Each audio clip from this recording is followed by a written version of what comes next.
Kemudian konflik-konflik tenurial ini, jadi pendidikan masyarakat yang dulu sudah pernah selesai, ini sudah kita eksekusi. Apa yang bisa ditanam saja, ada yang tidak bisa sudah ditanam. Hukuman tanah ataupun National Forest Monitoring System. Kebijakan satu desa ini boleh dikatakan menjadi utama.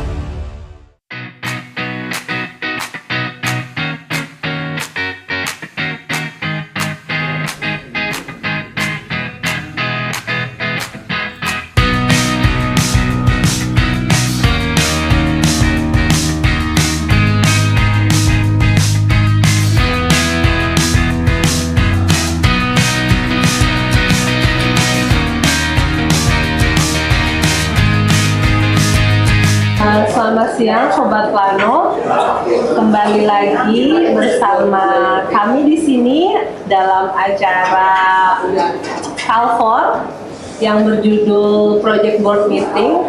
Kali ini saya Mila Soraya bersama bapak-bapak dari Focal Point dari masing-masing kabupaten. Mungkin bisa kita perkenalkan langsung dari Bapak. Silakan Pak. Nama saya Dedi Irawan, saya Focal Point Kalpor untuk Kabupaten Sintang. Kalau dinasnya saya berdinas di Bapeda Kabupaten Sintang. Ini itu dulu kali ya. Ya, silakan. Bapak Sugiono. Perkenalkan saya Sugiono, Focal Point Kalpor dari Kabupaten Kutai Timur dan berdinas di Bapeda Kutai Timur.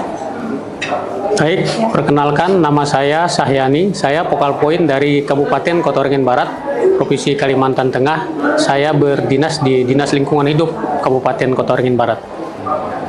Baik, saya Nur Fadli, selaku Focal Point UNDP Kalpor di Kabupaten Ketapang dan sehari-hari berdinas di Bapeda Kabupaten Ketapang. Bapak ini jauh-jauh dari Kalimantan untuk hadir pada acara kita hari ini. Mari kita kasih puas sedikit dan untuk mencerahkan suasana kita hari ini. Tadi Bapak Dedi mau memberikan sedikit pantun, Oh, Pak, pantun, ya. untuk sekedar hiburan biar nggak tegang-tegang amat. Ini ada kaitannya dengan proyek kita juga Ya. di Kalpor di Sintang, ada SK Rimba dan Gupung. Perbup 122 tahun 2021 saya pantunnya ya. Pergi ke pasar membeli tepung. Tepung diolah menjadi penganan. Cakep. Dari Sintang menerbitkan SK Rimba dan Gupung Cakep. untuk pengolahan rimba secara berkelanjutan. Cakep. Keren banget Pak Dedi. Pak Dedi, mungkin bisa diceritakan Pak bagaimana pengalaman Bapak dalam menjaga hutan di APL milik masyarakat atau desa. Oke, di Sintang sendiri sebenarnya untuk pengolahan hutan itu kita dari bawah ya, Mbak Mila ya, dari bawah itu memang ada keinginan masyarakat untuk pengolahan rimba dan gupung. Ini boleh dibilang kearifan lokal. Nah, kemudian sejalan dengan visinya Bapak Bupati yang sekarang ini ada visi Sintang Lestari. Jadi kita coba memadukan dan kemudian difasilitasilah oleh Kalpor. Kita membuat Perbup nomor 122 tahun 2021. Itu pedoman tata cara pengusulan dan penetapan pengelolaan rimba atau gupung di luar kawasan hutan oleh masyarakat di Kabupaten Sintang. Jadi upaya kami sebenarnya mendorong masyarakat untuk pengolahan hutan yang berada di luar kawasan. Memang ini kan fokus dari Kalpor sendiri. Nah, kemudian setelah diberikan SK itu masyarakat mengolah hutannya, tapi bukan mengolah dalam hal kayunya, tapi bukan kayu, non timber gitu kan. Nah, seperti misalnya pemanfaatan pewarna alami. Nah, kemudian air bersihnya, kemudian juga ada rotan, kemudian ada madu. Nah, seperti itu diberikan pengolahan kepada masyarakat. Nah, Kalpor sendiri sebenarnya setelah mengeluarkan Perbup itu, kemudian ada kelanjutan lagi. Ada kelanjutan, kita coba pengelola rimba dan gupung itu kerjasama dengan pihak perusahaan. Dalam hal ini pelaku usaha baik itu di perkebunan kelapa sawit atau pelaku usaha di bidang yang lain. Kemudian keluar lagi Perbup nomor 72 ini menindaklanjuti gitu kan. Ada petunjuk teknis kerjasama pelaku usaha dengan pengelola rimba dan gupung.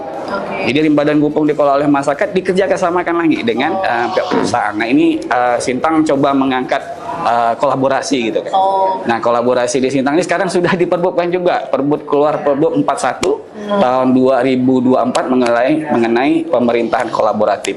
Jadi begitu ada keinginan dari masyarakat, kita fasilitasi untuk pengelolaan. Nah sampai di tahun 2024 ini udah ada 19 SK pengelolaan yang di SK-kan oleh Pak Bupati, diberikan oleh Pak Bupati kepada masyarakat di Kabupaten Sintang. Luasnya 2.107 hektar sampai tahun 2024 ini. Nah itu mungkin dulu Mbak Mila yang bisa disampaikan. Cukup banyak inisiatif dari masyarakat untuk mengelola hutan rimba gupung di Kabupaten Sintang. Makasih. Keren banget tadi. Mungkin selanjutnya Bapak Sugiono bisa memberikan pengalaman-pengalaman pada kami bagaimana pengelolaan areal berhutan pada peruntukan perkebunan, Pak. Baik, Jadi Mbak Mila di Kalimantan Timur itu pernah ada deklarasi kaitan dengan perkebunan berkelanjutan. Ada 456.000 lebih itu ya, deklarasi itu, sehingga ada kaitan dengan ANKT itu ya, di Kutai Timur itu dapat jatah 75.000 gitu. Nah sehingga dengan adanya Kalpor, dengan adanya baseline yang diberikan Kalpor kemarin, kita juga memanfaatkan itu untuk analisa peruangannya. Dan kebetulan di Kutai Timur juga sudah ada perda terkait dengan kebun gitu ya. Mereka pengusaha perkebunan itu wajib mengalokasikan kurang-kurangnya 10% untuk konservasi. Nah ini sejalan dengan kegiatan untuk mendukung pollination gitu kan. Sehingga kami Kutai Timur kemarin sudah menetapkan juga untuk KT itu yang dari target 75.000 itu kita sudah tetapkan ada 48.934 hektar gitu ya. Jadi masih punya PR 26 ribuan. Nah kami sedang memprogres juga. Kemarin kita sudah melakukan kegiatan FGD terkait dengan RPP untuk pengelolaan KT. Dua kali FGD. Harapannya ke depan terkait areal APL yang berkenaan dengan perkebunan gitu ya. Nanti pengelolaannya itu nanti melalui Dinas Perkebunan karena kaitannya dengan izin usaha perkebunan. Nah kebetulan di Kutim sendiri untuk perkebunan itu kan untuk sawit sudah ada 500-an ribu ya, sehingga kita memang harus menyediakan areal ANKT itu dan kebetulan juga sudah ada perda itu gitu, sehingga punya payung hukum. Nah kemudian kita juga bicara bagaimana nanti kalau ANKT yang di APL tapi di luar izin. Nah kita kemarin juga diskusi pada saat FGD untuk penyusunan RPP itu ke teman-teman supaya itu nanti menjadi tusinya LH. Kenapa jadi tusinya LH? Karena nanti ini kaitannya dengan IKLH, indeks kualitas lingkungan hidup. Harapannya nanti kan kalau kita bicara indeks kualitas lingkungan hidup kan ada 3 parameter tuh, indeks kualitas udara, kemudian indeks kualitas air, dan indeks kualitas lahan. Nah lahan ini salah satunya menyangkut masalah kawasan yang berhutan di areal APL. Itu Mbak gambaran sementara yang dari Kutai Mbak Mila. Terima kasih Bapak Sugiono atas sharing-sharingnya. Kita beralih ke Bapak Syahyani ya Pak. Betul. Bapak Syahyani ini mungkin bisa diceritakan Pak bagaimana mekanisme insentif dalam menjaga hutan di APL. Oke, baik, terima kasih Mbak.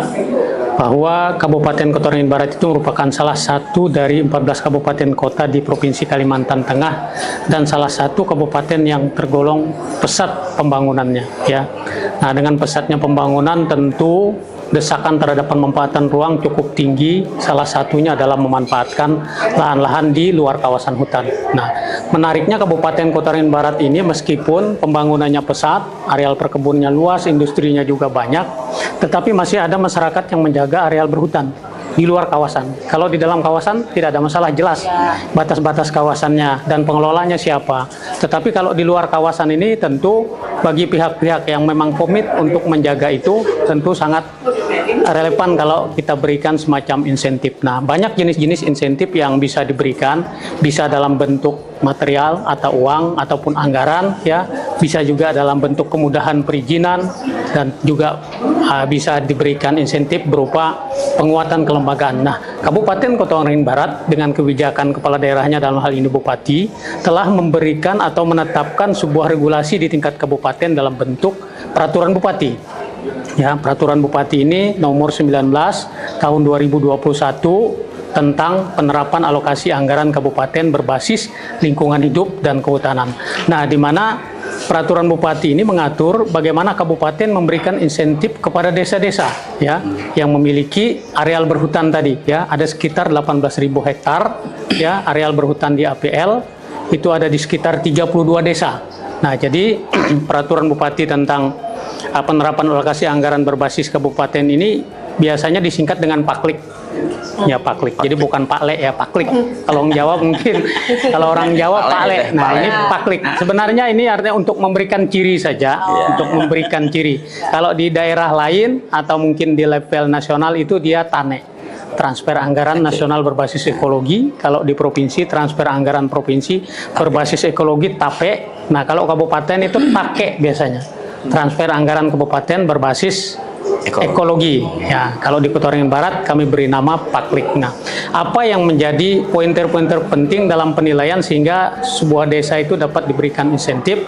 Kita menempatkan indikator lingkungan. Di situ ada 4, ya. Pengelolaan ruang terbuka hijau, pengelolaan persampahan, pengelolaan sumber daya air, dan penanggulangan risiko bencana. Jadi semua desa di Kabupaten Kota Waringin Barat melalui anggaran dana desa ADD, ya, yang merupakan bagian kabupaten yang 10% ditransfer kepada seluruh desa di dalam wilayah kabupaten, itu dialokasikan 6% untuk 4 indikator tadi itu. Nah, jadi ini harapannya dengan adanya bantuan berupa insentif dana Paklik ini, harapannya desa-desa yang masih memiliki areal berhutan, dia komitmen, bertambah komitmennya, ya, yang tadinya memang sudah komitmennya tinggi, dengan adanya insentif, maka mereka lebih kuat lagi. Selain juga diikuti dengan dana-dana lain yang juga ini sebagai pemacu saja sebenarnya, sebagai pemicu, ya, sehingga banyak lagi sumber-sumber lain yang bisa mengikuti pola-pola atau regulasi yang sudah ditetapkan kabupaten, paling tidak pada 4 indikator yang sudah ditetapkan kabupaten. Bisa juga bersumber dari swasta dan sebagainya. Mungkin itu. Keren banget, Pak. Selanjutnya Bapak Nur Fadli. Mungkin Bapak juga bisa menceritakan kepada kami bagaimana peran multi pihak dalam pengelolaan areal berhutan di areal masyarakat. Baik, terima kasih Mbak. Tapi sebelumnya karena 1, 2, 3 ini biar melepas ketegangan dulu. Oh, ini sesi yang terakhir juga ininya kan. Saya ingin berpantun terlebih dahulu. Closing ya. Burung bangau terbang bersama. Cakep. Hinggap sekejap di tepi telaga. Cakep. Hari ini kita podcast bersama. Ya. Semoga areal berhutan di luar kawasan hutan tetap terjaga. Oke. Ini kayak sudah dari tadi malam di siang. kami nggak bisa tidur, Pak. Saking lamanya sakit biasa. Jadi sambil nyiapin ini pantun. Baik, terima kasih Mbak. Sebelum saya menyampaikan beberapa hal terkait dengan peran multi pihak, Kabupaten Ketapang ini merupakan salah satu kabupaten yang terluas di Provinsi Kalimantan Barat. 31.588 km persegi, sama luasnya dengan Provinsi Jawa Tengah. Nah, lalu kemudian dari luas areal tersebut, seluas 50% lebih itu merupakan kawasan hutan. Dan kemudian berdasarkan baseline yang disusun oleh UNDP CALFOR juga, untuk tutupan areal hutan di luar kawasan hutan itu seluas 97.044 hektar. Jadi sangat signifikan luas kawasan hutan. Nah, berkaitan dengan hal tersebut, Pak Bupati awalnya ataupun Kepala Daerah Kabupaten Ketapang beranggapan bahwasanya dengan luas areal yang sangat signifikan seperti hal tersebut, perlu kiranya peran aktif dari seluruh pihak dalam hal ini.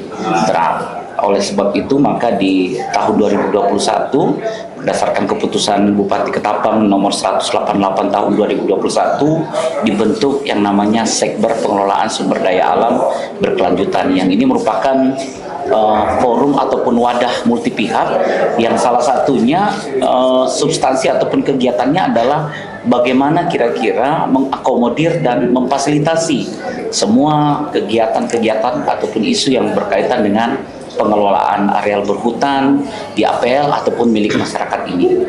Nah, kemudian dari Sekber PSDA berkelanjutan yang kalau kita melihat ini ada tiga stakeholder kunci lah, kelompok stakeholder bisa kami katakan. Pertama adalah masyarakat, pemerintah dan swasta sendiri. Dalam hal ini kami terus mengkomunikasikan nih terkait seperti apa kebutuhan daripada misalnya masyarakat yang akan mempertahankan areal berhutan milik mereka yang berada di APL. Tentu ada beberapa hal-hal tertentu yang kalaupun mengacu kepada regulasi kita memperkuat dari segi jurisdiksinya.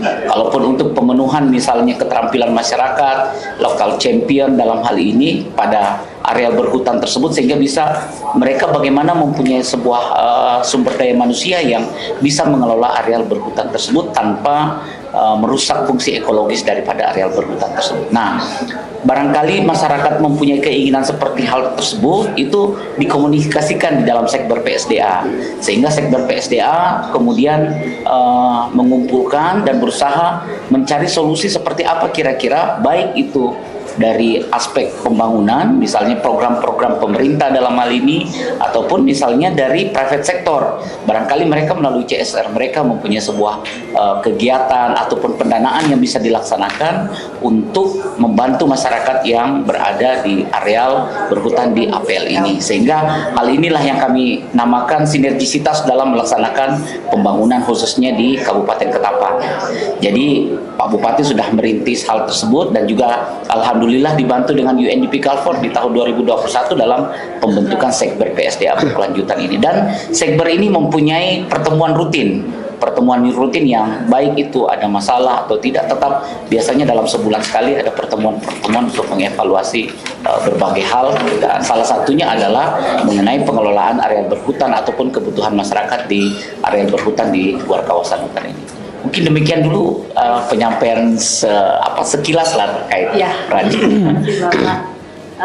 Setelah kita dengarkan sharing-sharing dan pengalaman yang diberikan oleh keempat Bapak ini, kita bisa tarik kesimpulan bahwa Calfor ini turut membangun penguatan perencanaan pengelolaan hutan dalam menyelamatkan dan menjaga hutan di luar kawasan hutan, serta jasa ekosistem dan keanekaragaman yang bernilai tinggi pada suatu kesatuan lanskap dari dataran rendah sampai pegunungan di Pulau Kalimantan.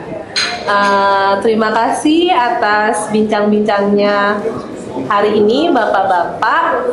Mungkin saya ada sedikit pantun juga. Pantun juga. Tapi saya mikir Bapak ada mau pantun apa ya? Ada ikan di dalam toren. Cakep. Ikannya ikan teri. Cakep. Vokal point Calpon keren-keren. Hutan Kalimantan jadi lestari. Oke, terima kasih.